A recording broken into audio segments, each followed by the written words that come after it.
صباح الخير. وصلت البيتزا.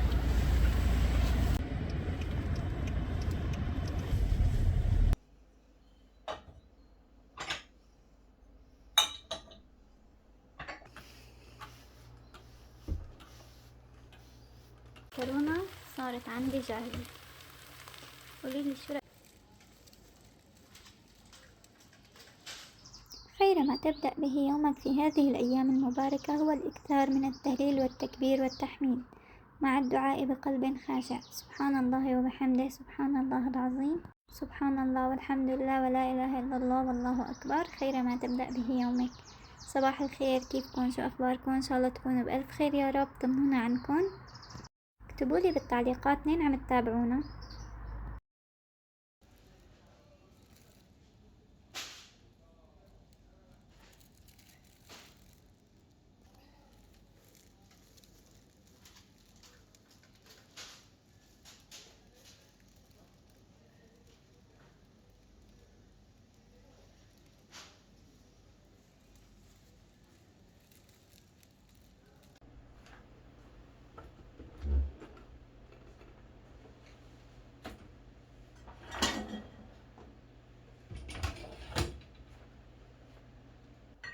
صباح الخير. هون بلشت بضب المطبخ. أهم شي أنا عندي المطبخ يترتب. بتعرفوا بطوف كتير بجري أثناء الطبخ بتقوم لقيامي. هيك أول شي بسطر الجري أول بأول بالجلال. الحمد لله إنها ساعدتني كتير كتير.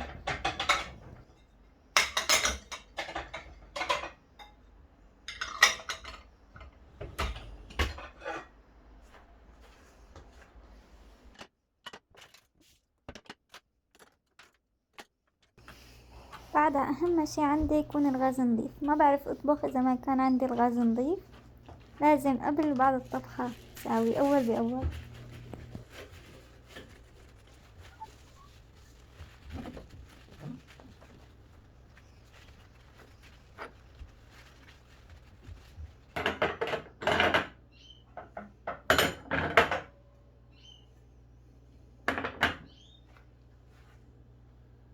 بنات هدول محارم المطبخ روعة عن جد، بجننوا معقمات وبنظفوا كتير منيح. يعني شو ما صار مستحيل استغنى عنهم بالتنظيف، لأنهم عن جد بنظفوا كتير.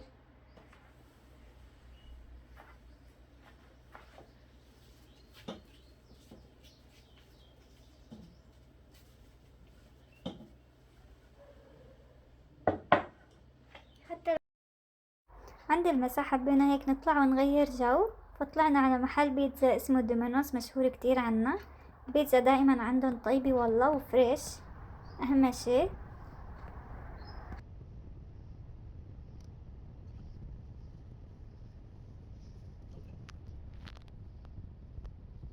هون حبيت فرجيكم الطريق وسرع لكم الفيديو حتى ما تملوا.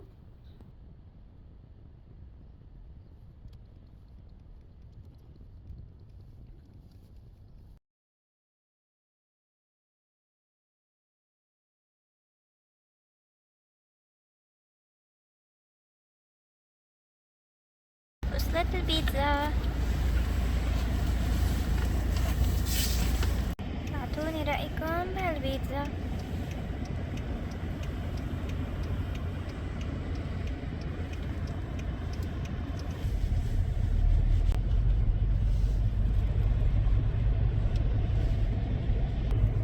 هيك بكون عشا اليوم بهالبردات وهالجو البارد من السيارة.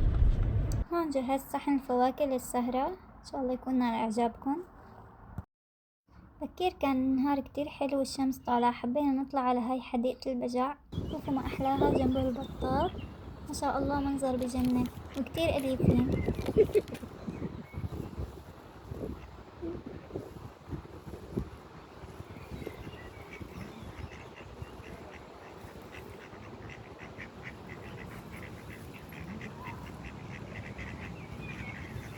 بدي أعمل معكرونة النودلز الصينية. تعالوا شوفوا كيف بتصير. أول شي رح ببدأ مد ورق ستراتش النايلو مشان دق صدورة الدجاج. عندي هون 500 غرام من صدور الدجاج، قطعتها شرايح، نظفتها كتير منيح وصفيتها من المي، وهلأ بدي بلش دقها. هلأ المتوفر عندكم دقاقة خشب أو حديد. بدي بلش دق صدور الدجاج، غطيهم هيك. بسم الله.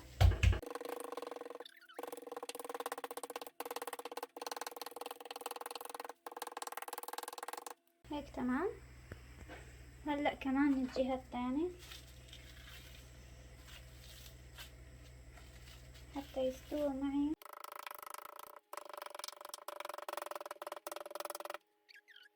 شوفوا كيف دقيناهم هيك كتير منيح.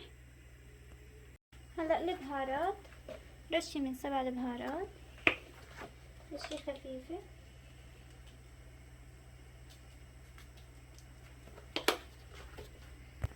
رشة صغيرة من الكزبرة،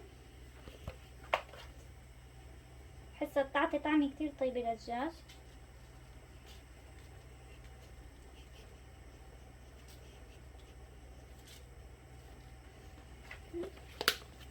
اكيد ما بنسى كمان الكركم، بيعطي لون حلو.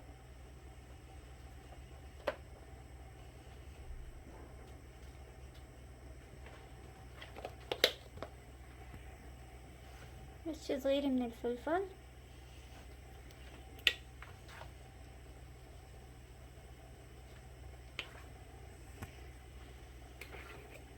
رشة صغيرة من الأوريجانو،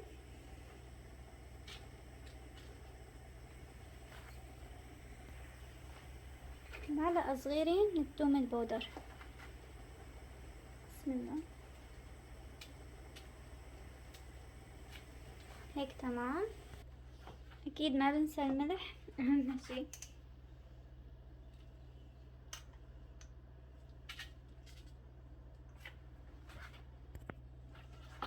كمان شوي من زيت الزيتون.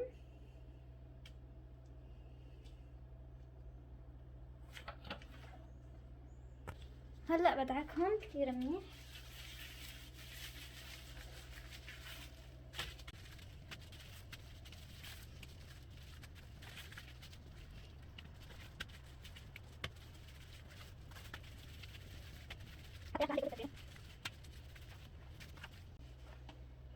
هيك تمام.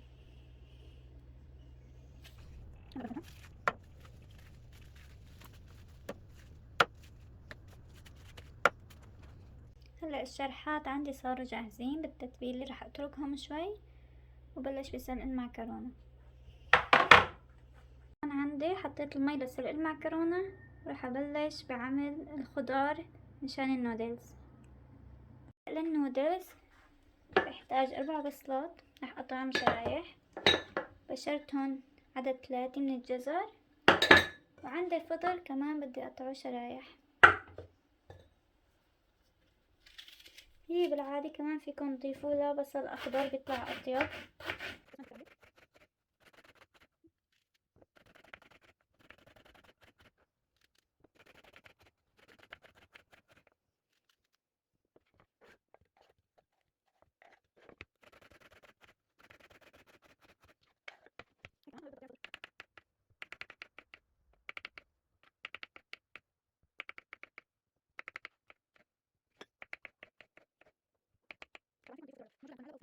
هلا رح ضيف زيت الزيتون لتقلية الخضار.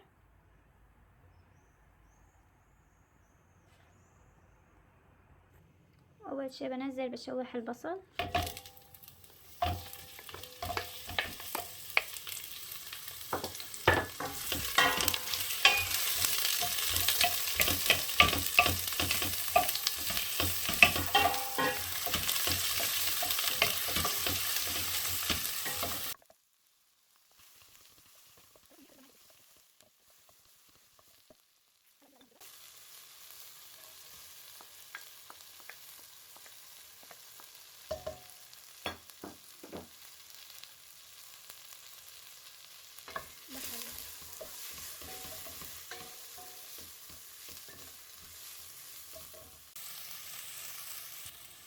هلا بنزل بالفطر.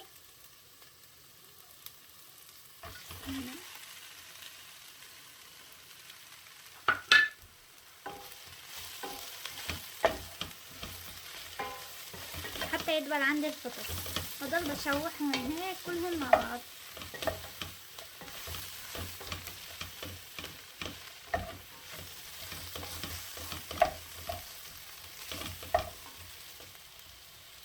هلا بنرجع لطبختنا. بعد ما دبلت عندي كل الخضرة، هلا ببلش ضيف الصويا صوص. ما غليت عندي المي، بنزل المعكرونة 4 دقايق بس مو اكتر، لانها صايرة مثل الاندومي. بسم الله.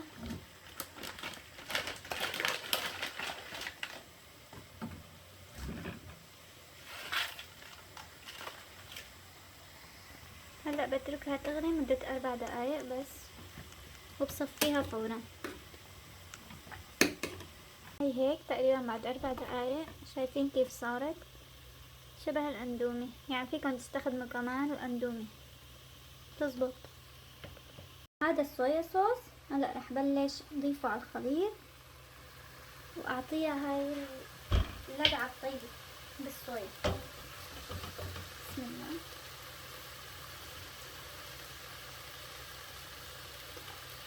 رح شوح الخضار.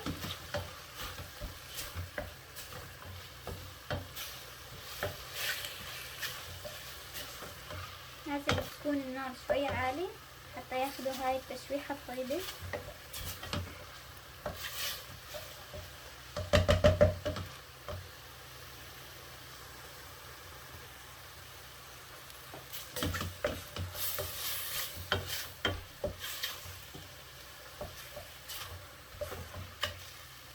تشوح فيها ما بدي اياها تعجن وتنشف.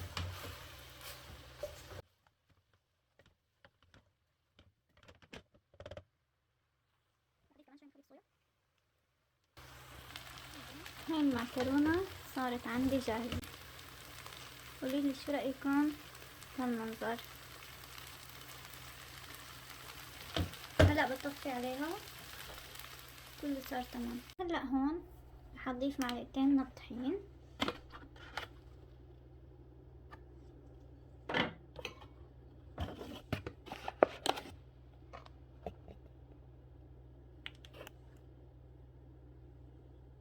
هيك تمام.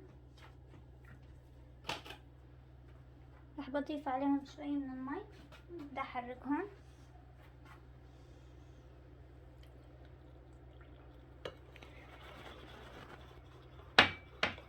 ما بدي القوام يكون سميك، بدنا اياه يكون سلس وناعم. نحركهم كتير منيح حتى يختفوا كل حبات الطحينة عندي.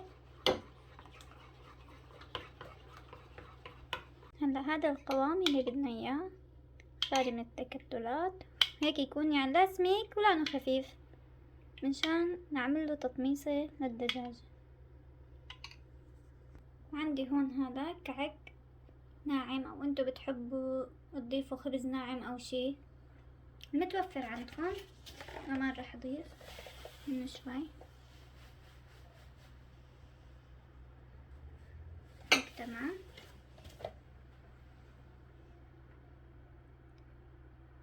هلا رح ببدأ بعمل تغميسة للدجاج. هلا مثل ما شايفين بجيب قطعة دجاج، بغمزها كتير منيح بالطحين، بدي اياها تتشرب كل كمية الطحين كتير منيح. بصفيها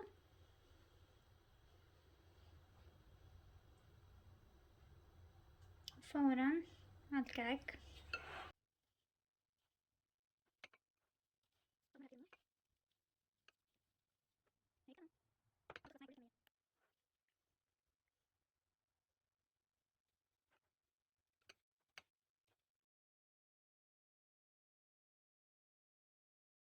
هلا على مقلاية ما تكون كتير حامية، بدي اياها نار وسط. بدي بنزل صدور الدجاج. بسم الله.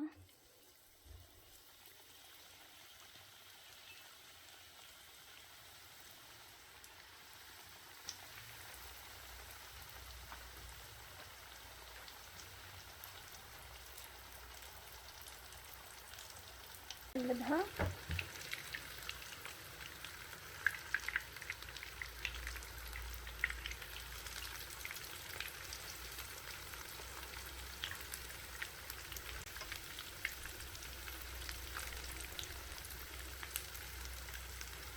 طبعا على النار هادي عشان تاخد هاي القرمشة يستوي عندي الدجاج. قولولي شو رأيكم هالمنظر. هاي الدجاج من الكريمة، وهاي بصوص الكريمة. خلوني اشوف لكم وحدة. هيك بنكون وصلنا لنهاية الفيديو، ان شاء الله يكون نال اعجابكم يا رب.